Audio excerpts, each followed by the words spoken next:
Bienvenue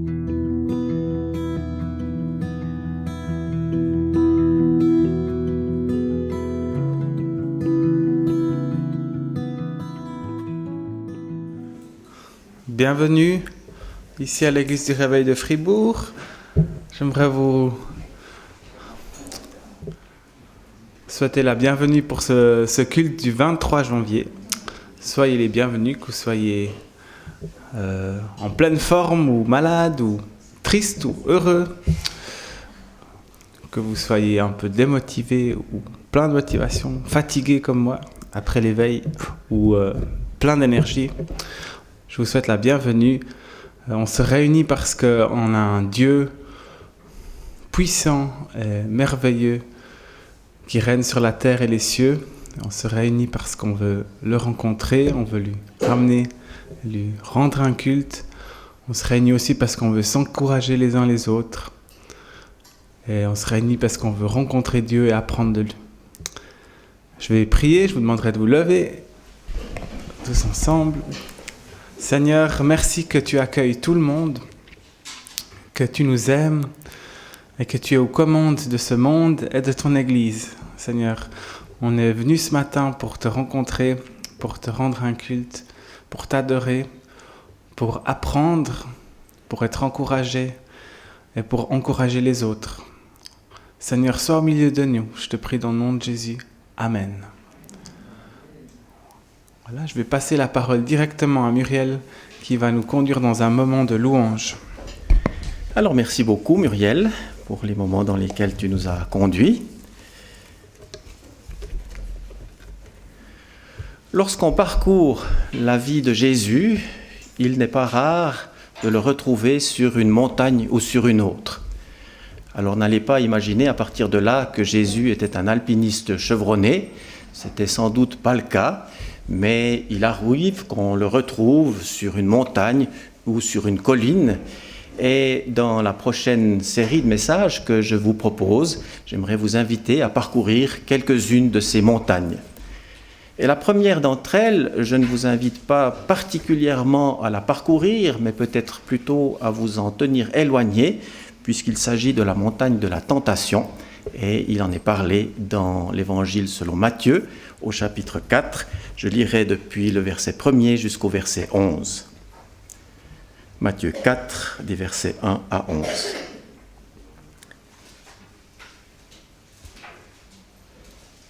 Alors, Jésus fut emmené par l'Esprit dans le désert pour être tenté par le diable. Il jeûna 40 jours et 40 nuits, puis il eut faim. Le tentateur se rapprocha et lui dit : « Si tu es le Fils de Dieu, ordonne que ces pierres deviennent des pains. » Jésus répondit : « Il est écrit, l'homme ne vivra pas de pain seulement, mais de toute parole qui sort de la bouche de Dieu. » Le diable le transporta dans la ville sainte, le plaça sur le haut du temple et lui dit : « Si tu es le Fils de Dieu, jette-toi en bas, car il est écrit, il donnera des ordres à ses anges à ton sujet, et ils te porteront sur les mains, de peur que ton pied ne heurte contre une pierre. » Jésus lui dit : « D'autre part, il est écrit, tu ne tenteras pas le Seigneur ton Dieu. » Le diable le transporta encore sur une montagne très haute, lui montra tous les royaumes du monde et leur gloire, et lui dit : « Je te donnerai cela si tu te prosternes et m'adores. » Jésus lui dit : « Retire-toi, Satan, car il est écrit, tu adoreras le Seigneur ton Dieu, et à lui seul tu rendras un culte. » Alors le diable laissa. Et voici que des anges s'approchèrent de Jésus pour le servir. Le diable le transporta encore sur une montagne très haute.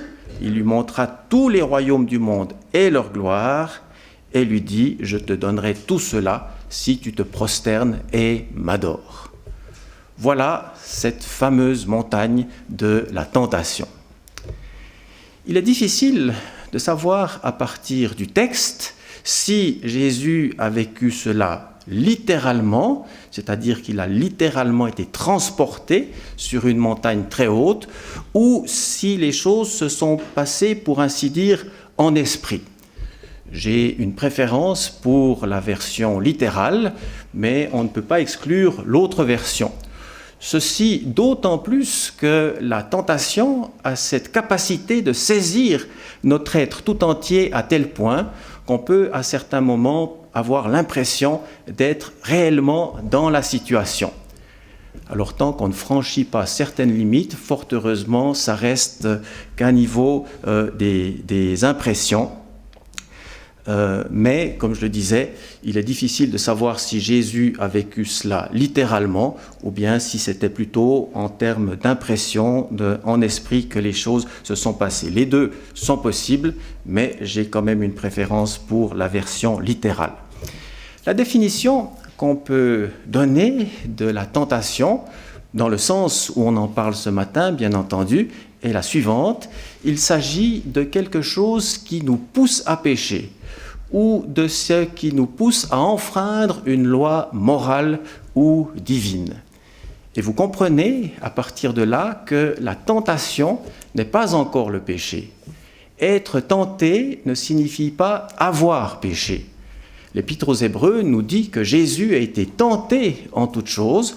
Par contre, il n'a jamais péché. Il a été tenté sans commettre de péché.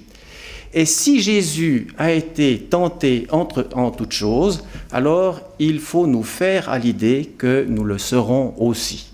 La règle dans l'Évangile, c'est que le serviteur n'est pas plus grand que son Seigneur. Si Jésus a été tenté, nous le serons également.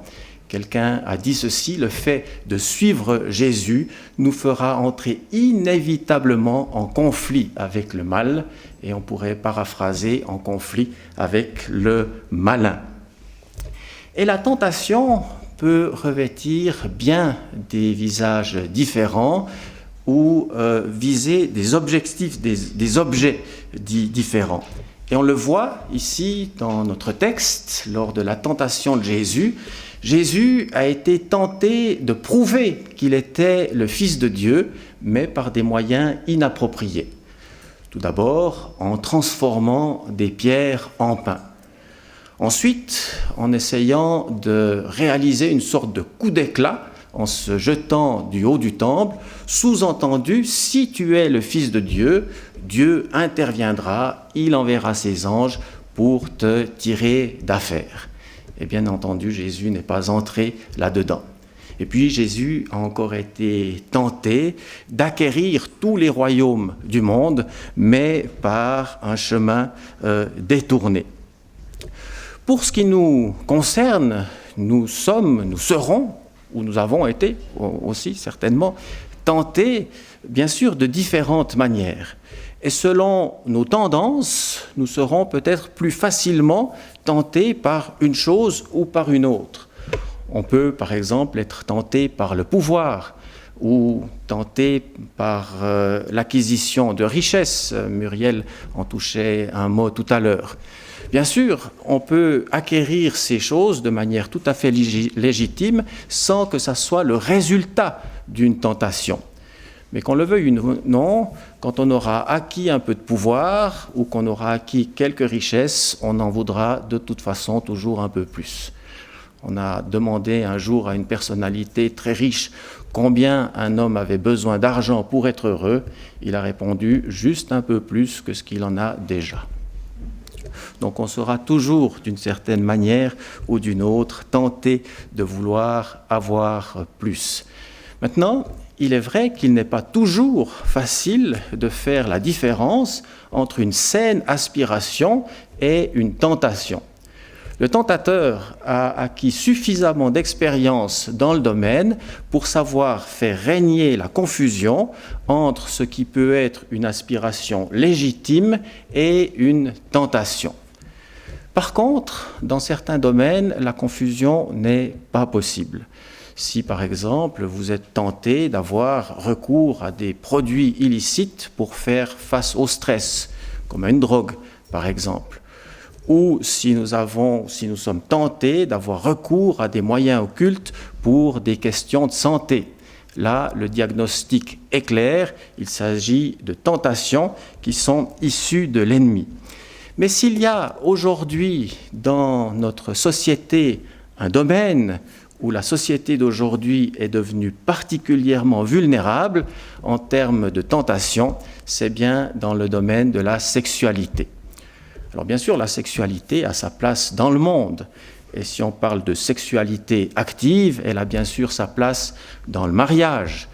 Et l'apôtre Paul va même jusqu'à conseiller et à dire aux couples mariés, ne vous privez pas trop longtemps loin l'un de l'autre quand ça arrive, précisément de peur que vous soyez tentés à cause de votre incontinence et que vous soyez tentés par le diable. Mais disons les choses clairement, même une sexualité épanouie dans le cadre du couple n'est pas un rempart infranchissable aux assauts de l'adversaire. Des affiches plus que suggestives à chaque coin de rue, un accès facilité à la pornographie, une moralité de plus en plus élastique qui aurait scandalisé le profane d'aujourd'hui et qui laisse quasi indifférent le saint, même le profane d'autrefois, et qui laisse quasi indifférent même le saint d'aujourd'hui. Tout cela fait que ce domaine est devenu une grande montagne, une grande et très haute montagne. Et la particularité de cette montagne, c'est qu'il est beaucoup plus facile d'y monter que d'en redescendre.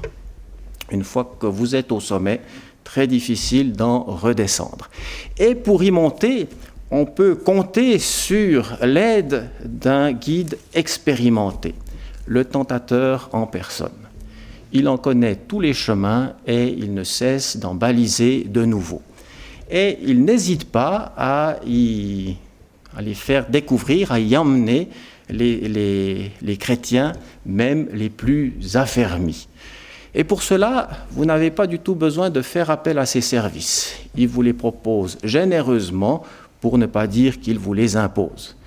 Vous avez sans doute été déjà dans certaines villes ou dans certains endroits, on essaye de vous attirer dans un endroit ou dans un autre, parfois même un peu de force.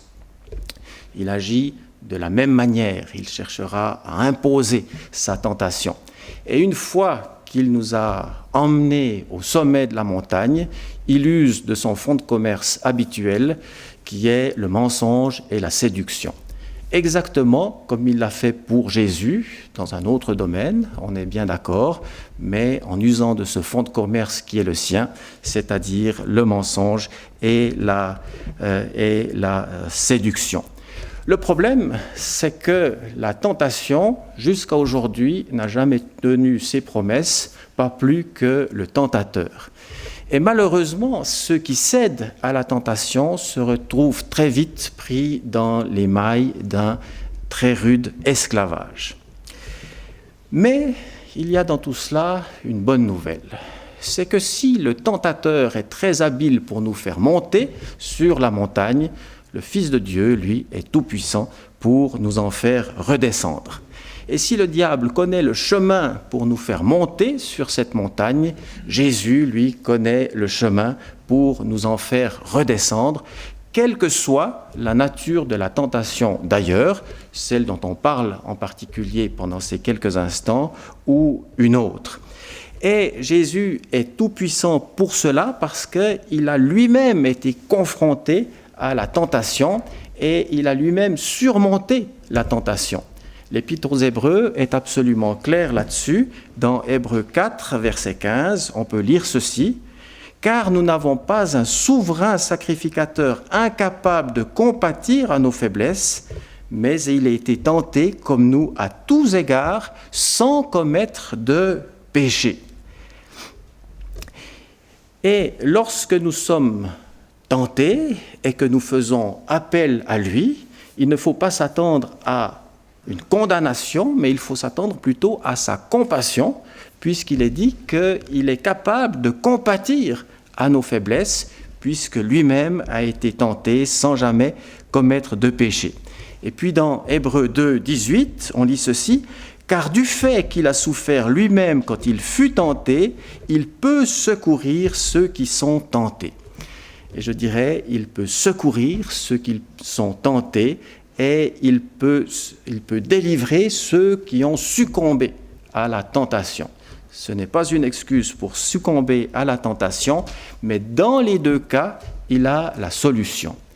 Et dans les deux cas, notre démarche est la même, faire appel à lui et faire appel à son secours.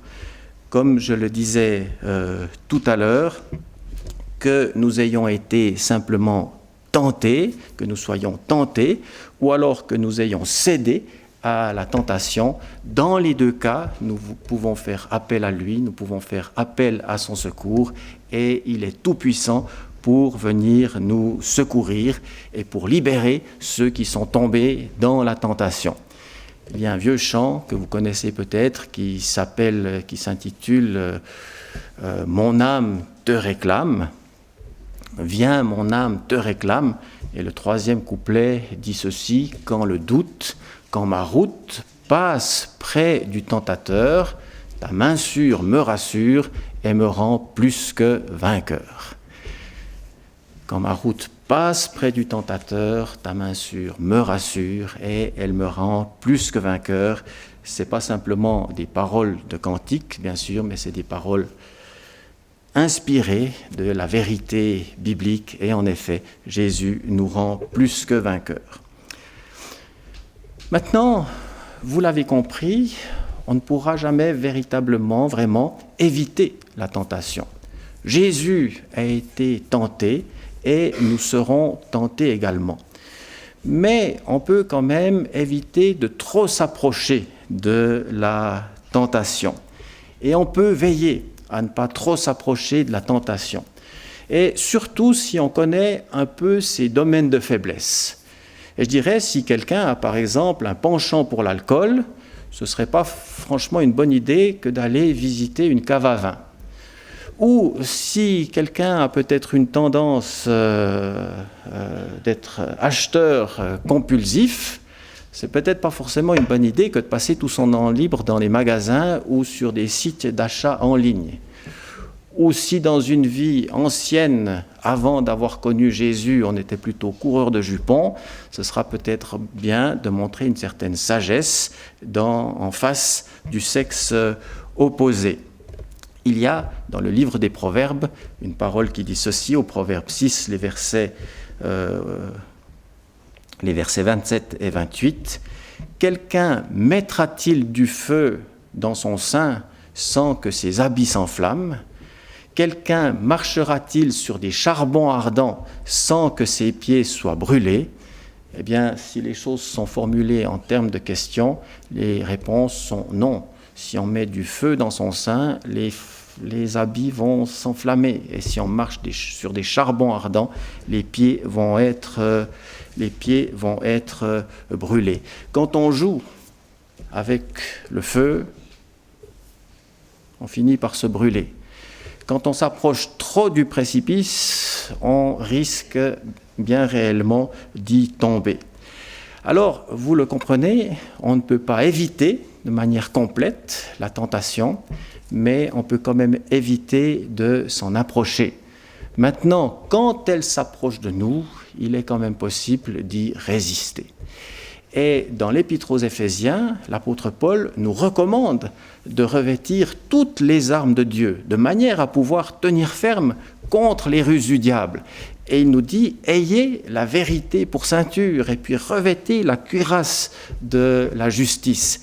Ayez à vos pieds le zèle que donne l'évangile de paix. Et puis, revêtez également le casque du salut, le bouclier de la foi, avec lequel vous pourrez éteindre tous les traits enflammés du malin, et ayez également l'épée de l'esprit qui est la parole de Dieu. Et c'est précisément cette arme-là que Jésus a utilisée dans son combat contre l'ennemi alors qu'il était tenté, puisqu'à chaque tentation, il a répondu par la parole de Dieu. Cela dit, quand bien même nous pouvons éviter de nous approcher de la tentation, et quand bien même nous pouvons y résister lorsqu'elle se présente à nous, il serait quand même dangereux de vouloir jouer à ce jeu-là tout seul. Et l'Épître aux Hébreux, en particulier, nous invite justement non simplement à nous débattre face à la tentation, mais à faire appel à celui qui peut nous secourir. Si votre maison prend feu, je vous déconseille d'aller simplement remplir quelques seaux d'eau à la fontaine du village pour essayer d'éteindre l'incendie. Ce qu'il faut faire, c'est appeler les pompiers. Si tout à coup vous êtes saisi par la tentation, vouloir vous débattre tout seul comme un écureuil en cage risque d'être, bien sûr, on a une certaine autorité, mais il ne faut pas s'aventurer dans ce terrain tout seul. Ce qui est sage et ce qui est juste, c'est de faire appel à celui qui peut nous secourir dans la tentation. Et tout à l'heure, je citais ce verset de l'Épître aux Hébreux qui nous dit précisément que notre souverain sacrificateur a été tenté en toutes choses sans commettre de péché, eh bien, le verset suivant nous dit ceci: « Approchons-nous donc du trône de la grâce, approchons-nous donc avec assurance du trône de la grâce, afin d'obtenir miséricorde et de trouver grâce en vue d'un secours opportun. » Donc, face à la tentation, bien sûr, lorsqu'on est tenté, on pourrait aussi tout à coup sombrer dans la culpabilité et ne plus avoir cette assurance de s'approcher du trône de la grâce. Mais il faut faire exactement l'inverse. Il faut précisément à ce moment-là s'approcher afin d'être secouru, s'approcher du trône de la grâce afin d'être secouru. Et lorsqu'on s'approche de ce trône de grâce, on peut élever cette prière que Jésus nous a enseignée. Ne nous laisse pas entrer dans la tentation, mais délivre-nous du mal, pour ne pas dire du malin, car c'est à toi qu'appartiennent le règne, la puissance et la gloire. Amen. Je vous invite à quelques instants de recueillement, de silence, devant le Seigneur, de manière à accueillir la parole. Et puis ensuite, je laisserai Pascal pour terminer, pour conduire le moment de Sainte Seine et arriver à la fin du culte.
Seigneur, nous voulons bénir ton nom parce que tu es un grand Dieu, tu es notre Sauveur et tu es notre Seigneur.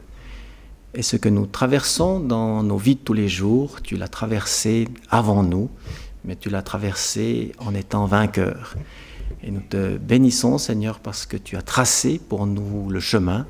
Et lorsque nous marchons à ta suite, nous marchons dans la victoire, quand bien même nous avons à faire face à des épreuves et à des tentations, parfois à des ruses particulièrement pernicieuses qui veulent nous faire chuter. Mais Seigneur, toi tu connais tout cela et nous avons cette assurance que lorsque nous nous confions en toi et lorsque nous t'appelons au secours, Seigneur, tu réponds, Seigneur, à notre prière. Et nous te louons, Seigneur, parce que si nous ne pouvons pas éviter de manière complète et totale la tentation, nous pouvons quand même nous en tenir éloignés. Nous pouvons y résister par les moyens que tu nous as donnés et nous pouvons faire appel à toi, Seigneur, pour que tu nous délivres de la tentation, pour que tu nous délivres du mal et du malin. Et nous bénissons ton nom, Seigneur, parce que nous savons que lorsque nous nous approchons de toi, nous pouvons le faire avec assurance, précisément parce que tu es ce souverain sacrificateur qui est compatissant et capable de nous secourir dans tous nos besoins. Que tu sois glorifié. Amen. Amen. Je vais laisser Pascal maintenant pour la suite de ce culte.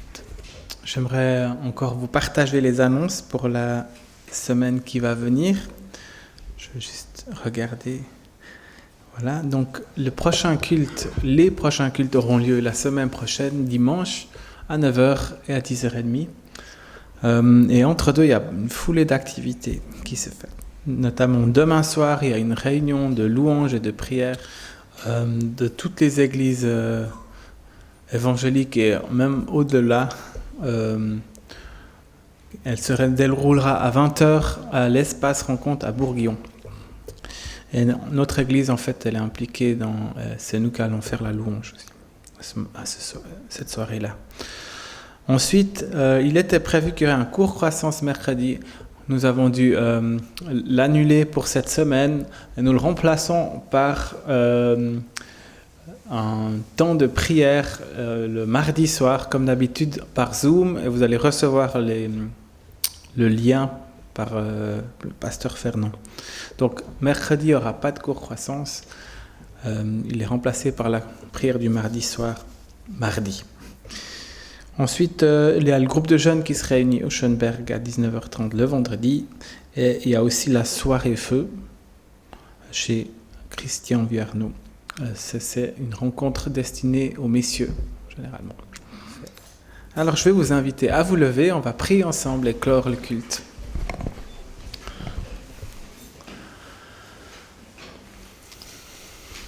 Père, merci pour ces moments qu'on a pu partager. Merci que tu es présent au milieu de nous. Et Seigneur, je te prie que tu nous accompagnes et que tu nous aides à marcher selon tes voies dans ces prochains jours et que tu nous aides aussi à marcher en tant qu'Église ensemble. Je te prie dans le nom de Jésus. Amen. Un bon dimanche à tout le monde. Peuple de Dieu, réjouis-toi, lève les yeux et vois ton roi, car il s'avance devant toi, au milieu des danses et des cris de joie. L'armée de l'Éternel est là, face à l'ennemi, apte au combat, non par la force ou les armes, mais grâce au sauveur de nos âmes. Il est vivant, Jésus est vivant, il est vivant, Jésus est vivant, il est vivant, Jésus est vivant, il est vivant, Jésus est vivant, il est vivant. Quel est celui si grand, si fort, qui m'attendit, ne craint la mort? Son visage rayonne de beauté, nous redonnant à tous la paix. Il est le lion de Judas, sa voix rugit dans les nations. Il nous appelle dans ses voies et confiants nous y marcherons. Il est vivant, Jésus est vivant, il est vivant, Jésus est vivant, il est vivant, Jésus est vivant, il est vivant, Jésus est vivant, il est vivant. Brandissons drapeaux et bannières, agitons-les comme un cri de guerre. Que les tambourins résonnent et du haut les trompettes sonnent, car l'heure est enfin arrivée où tous nos frères sont délivrés, nos richesses sont restituées, car la victoire nous est donnée.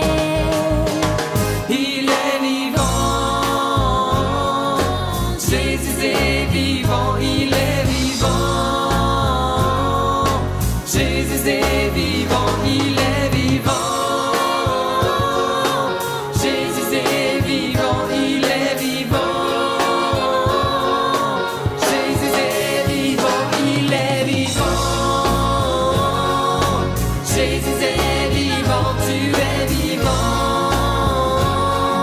Jésus, tu es vivant, tu es vivant. Jésus, tu es vivant, tu es vivant.